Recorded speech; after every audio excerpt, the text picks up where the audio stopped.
So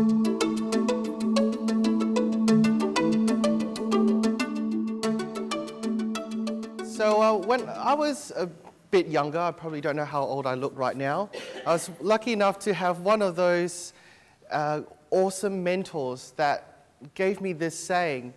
And I'm not sure how many of you have come across this saying before, but hands up if that's something that resonates with you. Anyone? Couple? I know that I've been teaching here at Curtin University for the last 8 years. So I teach at the School of Management as well as the School of Marketing. And I really want the students to think for themselves. I mean, after all, that's why they go to school, right? Right now, I stand in the danger of doing this, though, because we have this lovely lecture hall where I'm about to tell you exactly what it is I'd like you to do. So I know at Curtin University we've changed the classroom formats a lot. We've actually tried to embed a lot of critical thinking exercises into the work that we actually get students to do. And that's what I'm going to try and cover with you guys today. So for our workshop, I'm grabbing elements from the National Capabilities Framework. This is the 4 areas that we want to try and cover with you today. We're going to do the exercise, but just so you know, it links to personal and social capability, critical and creative thinking, ICT capability, and literacy. If I drill down into those national frameworks, this is what I'm going to ask you to do, right? Generate ideas, possibilities, and actions. Use ICT to record ideas, present thinking, collaborate. But the other key thing, and you'll see examples here of some of the pictures I've taken in my classroom, is I then want you to be able to make some decisions. We're going to have a quick debate and then have to make some decisions. And that's what the critical thinking aspects are. All right, so in this exercise, just a quick reminder, critical thinking is not a negative thing, so you don't have to be just looking for the right answer. This is not an exercise where you're going to be able to Google the right answer. Not just about being, opposite to the friend or person next to you in order to be correct. And it's not about avoiding decisions. A lot of times people think, I'll just keep analyzing, so I don't necessarily want analysis paralysis. I just want you to think about what you feel might be the correct answer, and then explore it, be aware of what other people are saying about how you're thinking, and then we'll come back and evaluate what you've said. So in a way, I am being completely cheeky here in the sense that I'm getting you guys to input the information for us to then evaluate and talk about critical thinking. I don't want to stand here and talk about the theories of it. We're just going to apply it straight away. So I need you to go with a bit of a gut feel right now. I have 2 lovely pictures here. And you guys are already familiar with this. So I want you to answer just by yourself, which would you rather battle? 1 horse-sized duck or 100 duck-sized horses? Okay. Now I know it's late in the afternoon, so I thought I'd go with something that's not too academic. Okay? But that's okay. The purpose of this exercise is critical thinking skills, right? So, gut feel, right? We haven't done any argument building right now. If you believe that you would rather fight a 1 horse-sized duck, can you please stand, bring your devices, and move towards this side of the room? Bonnie, if I can get you to just hold this. And if, on the other hand, if you rather fight 100 duck-sized horses, move to this side of the room. Yeah. No. Oh, and find a seat. Just grab a seat somewhere.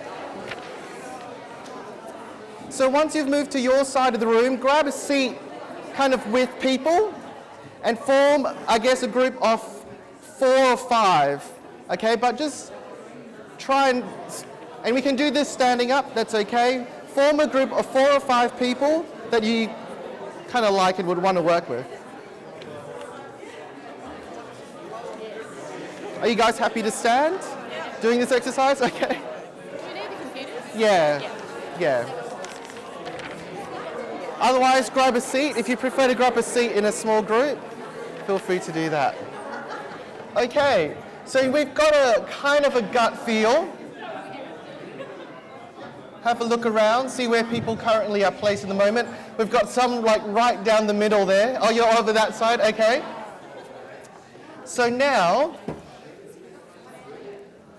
I know you're all talking to each other, which is great. I'll just get you guys to form your own small groups of 4 or 5. And then if you want to stand, stand. If you want to sit, use the space. I want you to then go into the group map, which I think you all know how to do now, and use this map ID, Friendly Turtle 563. And in your area, you have 2 arguments. Come up with the best 2 arguments for why you've picked where you're standing right now and what you believe would be a good convincer to move people from that corner or from that side to your side. Okay? 2 really great arguments. You're on Quanda, you're on a debating team. All right, thank you very much. So you guys are awesome. You've done a really great job. And I love some of the comments. Really, really witty comments.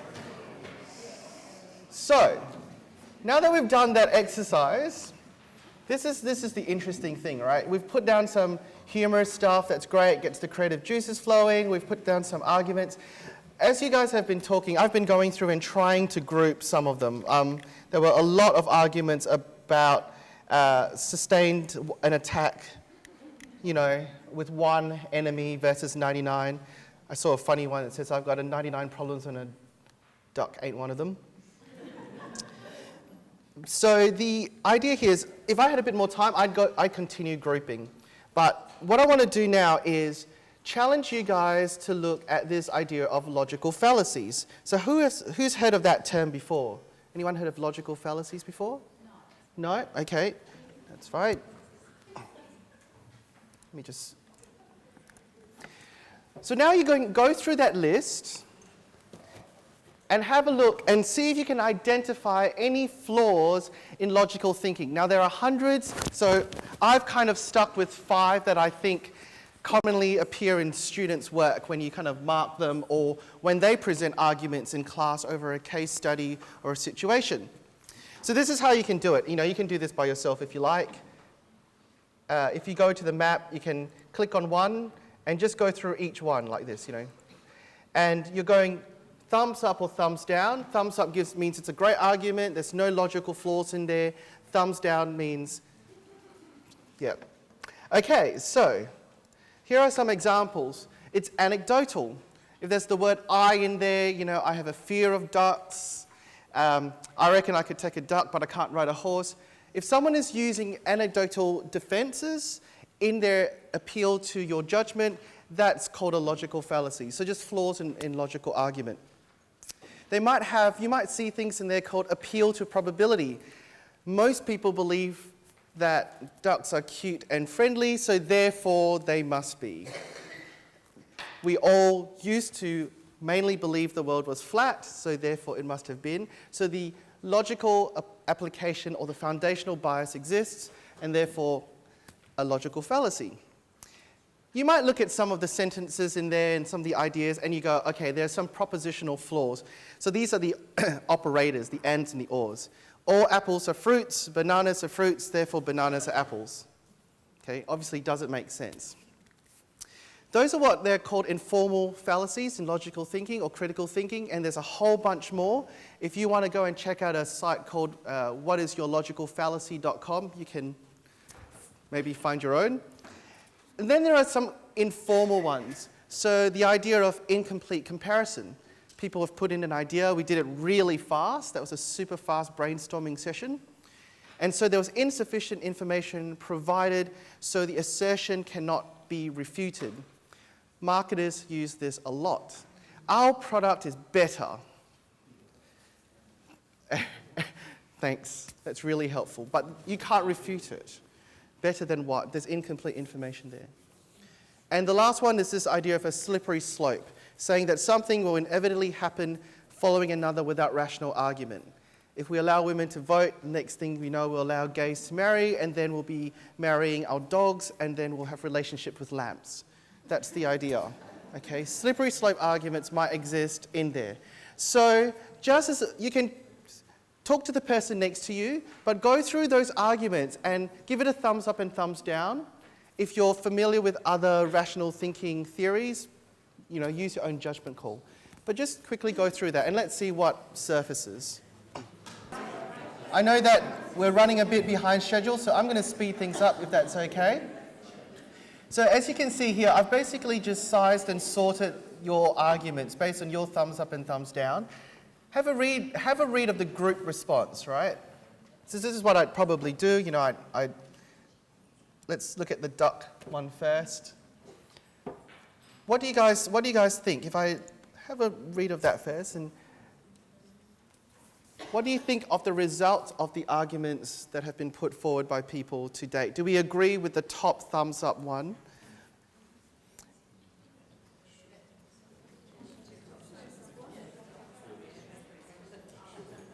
Not sure?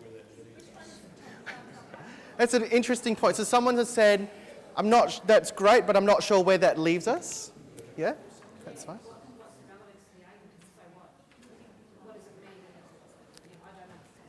The 2 legs versus 400 legs? So you don't feel convinced. It's very factual, but it's a sound argument, or? No, the fact is it, what difference does it make? What difference does it make? Okay. All right. What about ducks move slower than horses?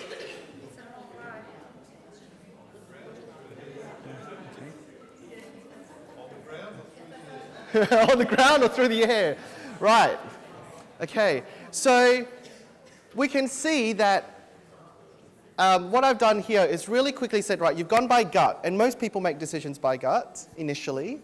Then we ask them to come up with the strongest argument you can possibly make in an essay, in a lit review, in a critical analysis, and so they write down they articulate what they feel, and then we ask them to go through this process of critically thinking with the logical fallacies, maybe not, you can apply it a little bit more strictly, but just a bit of an introduction, and then you've got to come back and reflect, and just literally in that reflection, we've had a couple of so what questions. It's going to be interesting to see where you guys decide to move to next.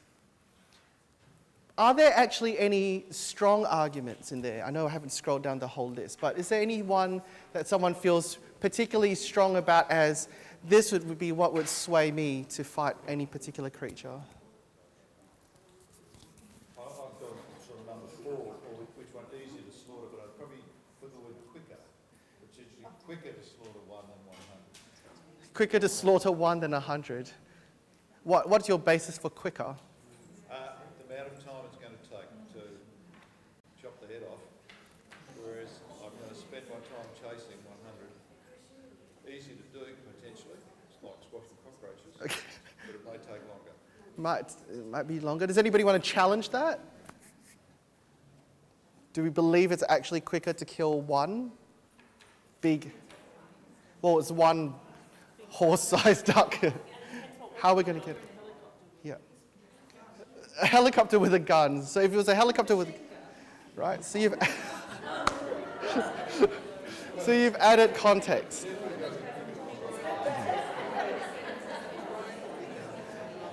Okay, so it is a bit tough. It is a bit tough with this many people, but essentially what you want to do, and the reason why I'm sort of saying, we've got to encourage critical thinking in the classroom is because generally speaking, we move away from the didactic, but it's super easy to give them a challenge and already start to create conversations. I'll give you a couple of other examples that my colleagues do, and maybe that gives you some ideas. So for those of you who studied at Curtin, Paul's been around for a little while. He teaches purely online, and he does this thing with his pre-service teachers that says, cultural diversity, we have 300 new Martians enrolling. And rather than being in an online lecture where he just talks about all the things you have to think about when you have cultural diversity in the classroom, he gets them to come out with he has a simulation where it's a staff meeting. Again, these students are around Australia, so we're talking about the issues around Martians. And he uses the 6 thinking styles approach. What do we know already about Martians? How do we feel about alien creatures entering our classroom when there's 30 of them? What are you most afraid of, or what are some cautions and fears? What are the benefits of having Martians in the classroom? What creative elements can we use, and what processes do we need to put in place? Okay, so again, how you structure your critical thinking exercise and which visual templates you use, it's got to match it to your activity. So here are some examples he wanted to share. What do we know? They're a long way from home. What are your gut reactions? I hope they're embraced and not excluded. What risks should we keep in mind? Alienation, pun intended. Why should we be optimistic? It means that the Plutonians will feel better. How can we create opportunities? Martian food in the tuck shop. What systems and processes do we need to put in place? Set up a QR-based code orientation system in English and Martian. And then they just shared some feedback. Another example from Luke is he uses this. Jeff Gomez was the guy who did Avatar. And so he has a bunch of videos that we ask the students to watch, and they actually have to do their critical thinking before they come into the classroom. So that exercise that I got you to do, just standing up, meeting someone and doing really quickly on your feet, literally, they actually have time to sit down behind the computer and plan out their answer a little bit better. So the arguments generally are stronger, right? They've put more thought into it. But this is an example that he uses in Blackboard. Okay, so those are just some quick examples there. I notice I've only got 2 minutes left, so I'm going to just really quickly wrap it up. So based on the arguments, I won't get you to stand up and move again, but just in that really quick time, hands up if you would have actually then moved position. Like if from where you had stood, and now that you'd seen other perspectives, would you actually have moved position? 1, 2, couple people, everyone else would have stayed put. Okay, that's fine. I was going to get this, we're out of time, so we won't do this one. So I'm just going to close up. If you can think of a few activities that you already run in a collaborative team style, but rather than getting them to individually answer questions, get them to work in groups. And that's it.